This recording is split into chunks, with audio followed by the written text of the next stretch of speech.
ગઈકાલે એક માહિતી મળેલી હતી કે અહીંયા જે લક્ષ્મીનારાયણ એસ્ટેટ છે એની અંદર મહેતા ટ્રાન્સપોર્ટમાં એક ઇસમ કે જેનું નામ સુનિલ છે, એણે આ કિચનવેરનો સામાન મંગાવવાના બહાને લીકર જે છે એ મંગાવ્યો છે. એ બાતમી મળતા ખાનગી જે અમારા ડી સ્ટાફના માણસો છે ખાનગી દેશમાં ત્યાં આગળ વોચમાં રહ્યા હતા અને ડિલિવરી લેવા આવનાર જે ઇસમ છે મિહિર સોની કે જે વેસુમાં રહે છે એને ઝડપી પાડ્યો હતો એના વાહન સાથે.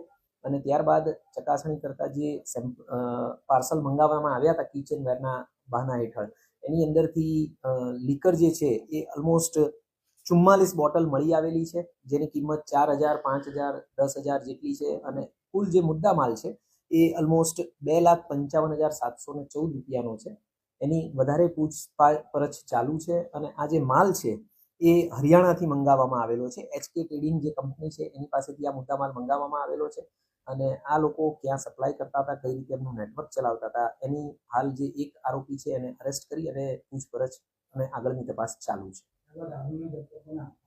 એ બાબતે મેં કહ્યું એ પ્રમાણે કે હાલ અત્યારે જે પકડાયેલ ઇસમ છે એના મારફતે આગળની બાકીની તપાસ થી લીકર જે છે એ ઓલમોસ્ટ માહિતી મળે 44 બોટલ મળી આવેલી છે, જેની કિંમત 4,000, 5,000, 10,000 જેટલી છે અને કુલ જે મુદ્દા માલ છે એ ઓલમોસ્ટ 2,55,714 રૂપિયાનો છે. એની વધારે પૂછપરછ ચાલુ છે.